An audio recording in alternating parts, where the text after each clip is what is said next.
जय श्री कृष्णा, राधे राधे। हे भगवान शिव, हे प्रकृति के राजा, हे पालनहार, यदि आपके भक्त से कोई गलती हो जाए तो क्षमा करना। हम सब आपकी ही संतान हैं। भगवान शिव के लिए एक लाइक जरूर करें। दोस्तों, सावन के महीने का हर एक समय, हर एक दिन बहुत ही शुभ और मंगलकारी माना जाता है। सावन का हर एक दिन उतना ही पवित्र माना जाता है जितना कि पवित्र गंगा माँ, पवित्र गंगा जल। सावन का महीना भगवान भोलेनाथ की महाशक्ति का महीना माना जाता है और सावन महीने में जितना ज़्यादा हो सके सारे कार्यों का त्याग करें। अगर कोई भक्त विशेष तौर से भगवान भोलेनाथ को खुश करने में लग जाता है तो उसकी कुंडली के सारे कष्ट समाप्त हो जाते हैं। साक्षात भगवान भोलेनाथ उसके जीवन में प्रवेश कर जाते हैं और भोलेनाथ का उसके घर में आगमन हो जाता है। इसी वजह से सावन का विशेष महत्व रहता है। विशेष फलों को देने वाला, विशेष बल प्रदान करने वाला, कुंडली को सुरक्षित रखने वाला मात्र सावन सोमवार का व्रत विशेष है।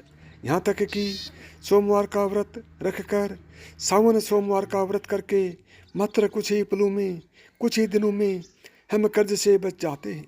यहाँ तक कि भयंकर से भयंकर काल सर्प दोष भी दूर हो जाता है। यही वो समय है जिस समय भगवान शिव को जल अभिषेक करने से, पंचामृत अभिषेक करने से राहु दोष, मंगल दोष, शनि दोष, गरीबी का दोष और पितृ दोष, काल का दोष मात्र सावन सोमवार का व्रत रखकर दूर हो जाता है और विशेष फल प्राप्त होता है। शिव प्रसन्न होते हैं। माता पार्वती तथा माता लक्ष्मी दोनों हाथों से धन की वर्षा करती है। दोस्तों, इसी तरह सावन के बारे में बताया जाता है कि जिस प्रकार आप अच्छे कार्य करके भोलेनाथ को प्रसन्न कर सकते हैं, तो दूसरी चीज़ है कि सावन के महीने में कुछ चीज़ें करने के बारे में कतई मना किया जाता है। इन चीज़ों का अगर आप सावन के महीने में पालन करते हैं तो परिवार में खुशियाँ रहती हैं, अन्यथा आपको दुख की प्राप्ति होती है।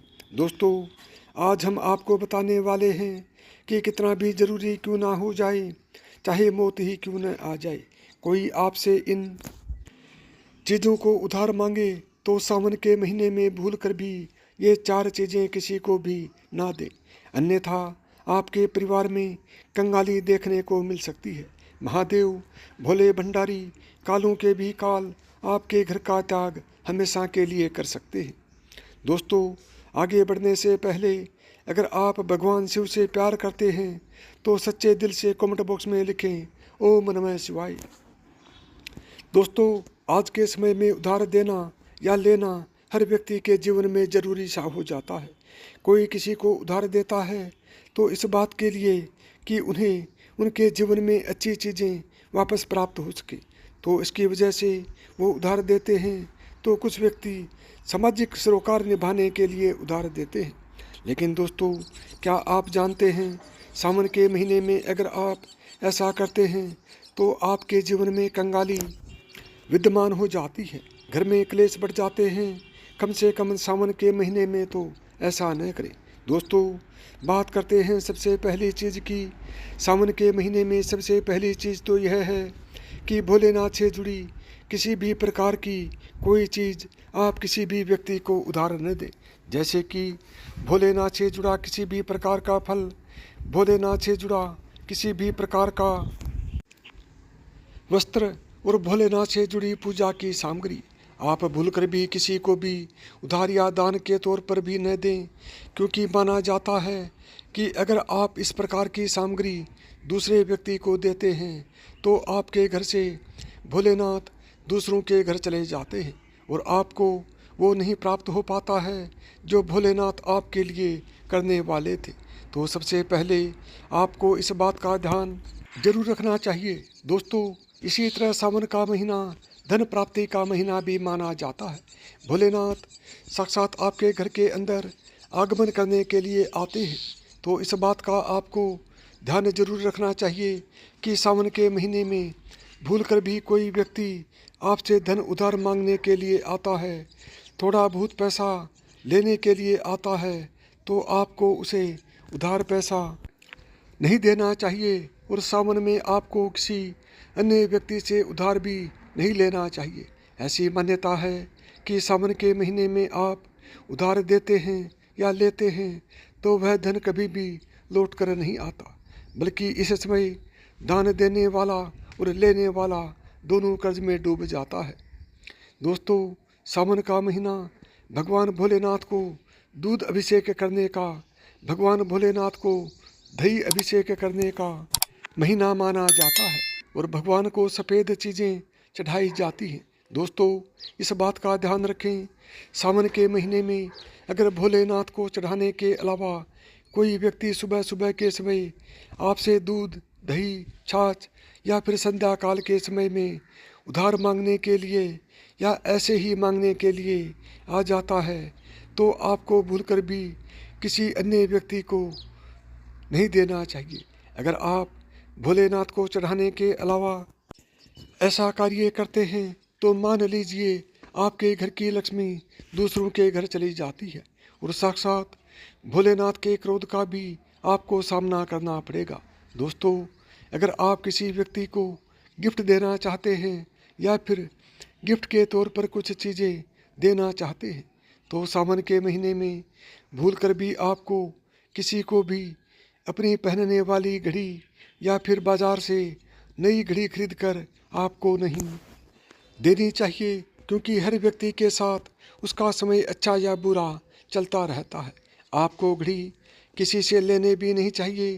अगर किसी व्यक्ति का समय अच्छा है या आपका भी समय अच्छा चल रहा है और अगर आप किसी व्यक्ति यानी कि अन्य व्यक्ति को अपनी घड़ी दे देते हैं तो आपको आने वाले समय के अंदर अच्छे परिणाम देखने को नहीं मिलते। इस बात का आपको ज़रूर ध्यान रखना चाहिए। दोस्तों, सावन के पवित्र महीने में कुछ चीज़ें ऐसी होती हैं जो आपके घर की सुख समृद्धि से जुड़ी होती हैं, तो ऐसे में वो चीज़ें किसी भी व्यक्ति को उधार नहीं देनी चाहिए, वह भी संध्या काल होने के बाद। जैसे कि कोई आपसे लहसुन, प्याज, दूध, दही तथा उधार पैसे भी मांगने के लिए आता है तो जब सूर्य उदय होता है सावन के समय सुबह सुबह या फिर सूर्यास्त हो जाता है, तब ऐसे में इन दोनों समय में आपको घर की समृद्धि दूसरों को भूलकर भी नहीं देनी चाहिए। माना जाता है कि अगर आप ऐसा करते हैं तो आपके घर की सुख समृद्धि तथा माता लक्ष्मी दूसरों के घर चली जाती है और आपको उसका अच्छा परिणाम देखने को नहीं मिलता। दोस्तों, सावन के पवित्र महीने में आपको उन बातों का ध्यान जरूर रखना चाहिए जो दान पुण्य से जुड़ी होती हैं। दान पुण्य करना हिंदुस्तान की परंपरा रही है। हर व्यक्ति दान पुण्य करके सावन के पवित्र महीने का लाभ उठाता है, लेकिन सावन में आपको 2 प्रकार के वस्त्र न तो खरीद कर लाने चाहिए और न ही किसी व्यक्ति से लेने चाहिए और न ही किसी व्यक्ति को देना चाहिए। इसके अंदर पहली चीज़ होती है काले और सफ़ेद कपड़े। आप विशेष रूप से ध्यान रखें, भूलकर भी किसी भी सुहागिन महिला को सफ़ेद कपड़े उधार या फिर दान दक्षिणा के तौर पर नहीं देने चाहिए। माना जाता है कि अगर आप ऐसा करते हैं तो उसके वैवाहिक जीवन को प्रभावित करता है और उसके वैवाहिक जीवन में दुख आते हैं, तो इसी वजह से उसका ध्यान रखना चाहिए। दोस्तों, विशेष तौर पर काले कपड़े आप किसी को भी दान के तौर पर या उधार के तौर पर सावन के महीने में नहीं दें। ऐसी मान्यता है कि अगर आप ऐसा करते हैं तो सामने वाले व्यक्ति के जीवन में कंगाली आ जाती है और देने वाले व्यक्ति के जीवन में राहु दोष लग जाता है और साक्षात भोलेनाथ उस व्यक्ति से क्रोधित होने लगते हैं। तो इस बात का आपको ज़रूर ध्यान रखना चाहिए। दोस्तों, महिलाओं की आदत होती है कि जब रसोई के अंदर किसी प्रकार का सामान कम या ज़्यादा होता है तो अपने आस पड़ोस में मांगने के लिए आ जाती है। तेल, घी या फिर अपने घर की हल्दी, ये तीनों चीज़ें सौभाग्य का प्रतीक मानी जाती है। नए नए साधन भी मिलेंगे।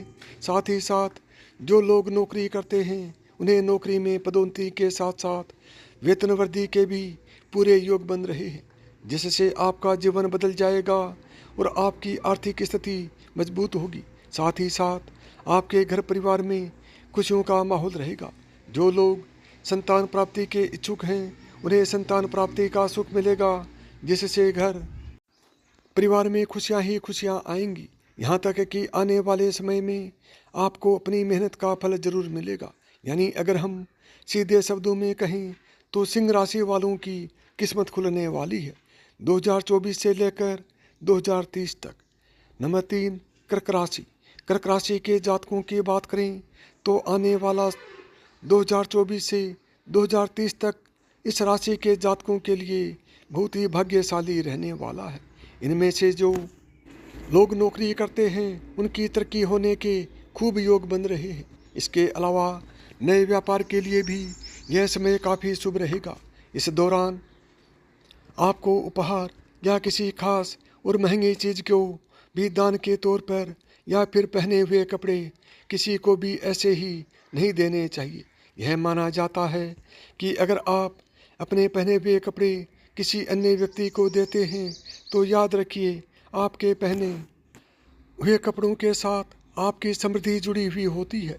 अगर वह दूसरों के घर चली जाती है तो आपको कंगाली या फिर इस प्रकार की चीज़ों का सामना करना पड़ता है जो आपके परिवार के लिए अच्छी नहीं होती हैं। तो हमेशा इस बात का ध्यान रखें, अपने पहने हुए कपड़े कभी किसी को न दें। आप चाहें तो सावन में बाज़ार से नए कपड़े खरीद कर दान दे सकते हैं। दोस्तों, सावन का महीना सुहाग के लिए विशेष माना जाता है।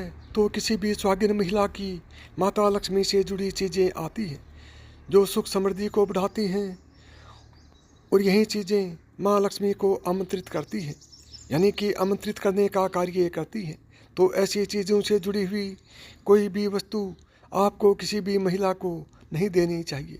सुहागिन महिलाएं विशेष तौर से ध्यान रखें कि अपने माथे पर लगने वाला सिंदूर तथा गले में धारण करने वाला मंगलसूत्र और तीसरी चीज़ अपने पैरों में पहनने वाली पायल और चौथी चीज़ पैरों की बिछिया और चूड़ियाँ सुहाग का प्रतीक मानी जाती हैं। दोस्तों, ये 5 चीज़ें किसी भी सुहागिन महिलाओं को भूल कर भी ऐसे ही, चाहे आपकी बहन ही क्यों ना हो, पहनने के लिए नहीं देनी चाहिए और ना ही किसी अन्य महिला की पहनने के लिए आपको लेनी चाहिए।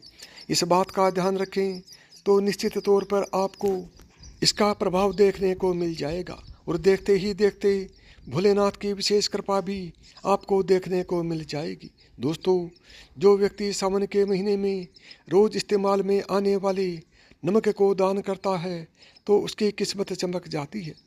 भगवान भोलेनाथ की कृपा उसके ऊपर सदा बरसती है। सावन में नमक का दान हर हाल में आपको करना चाहिए। अगर आपको सुख समृद्धि की इच्छा है, भगवान भोलेनाथ की असीम कृपा पाना चाहते हैं तो सावन में नमक का दान करना ना भूलें।